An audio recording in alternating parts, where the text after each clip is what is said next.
on the termination of employment by government. Government promised the good people of this country job creation. If you read the NDC's manifesto, it promised a lot of jobs. Why terminate employment when you want to create more? At least you add on. That is the principle that the minority spoke about. We believe that those terminations were unfair, were too political, were unjustified. And I think the goodwill around the youth of this country with regards to the NDC's promise to create jobs kind of dwindled, especially when an innocent person has gone through a process, because employment is not an event. Because the explanation from the government was that these people were not employed according to due process. They were employed after the December 7 elections. Who determines due process? Who determines due process? It's not for the letter from the chief of staff to determine whether somebody's employment was given without having gone through due process. Due process, Labor Commission or the ministry that the person got, or agency that the person got his employment through, you can investigate that.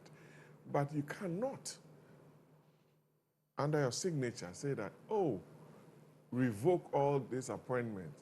Some people have been working in institutions for 8 years. Their employment have been terminated. Where is the due process that they are talking about? You are saying the person that was not recruited based on, by not following due process. The laid down procedures. You are also terminating without recourse to due process.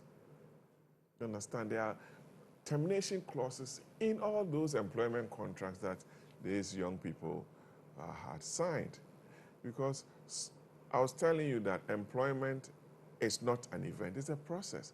Some started through applications, they went through interviews, they went to second interviews, they went through medicals, they went through other processes before they were issued employment letters. So you win an election and somebody has just been posted to Kumasi, having gone through this over 1 year. And you say, oh, young man, I'm terminating your employment. You've created a politician out of the person. Immediately, the person may not have anything to do. I know of one young man who sent me a message that he had to relocate from Kumasi to Solpon, weeping because I knew the mom who used to run the cafeteria in Parliament.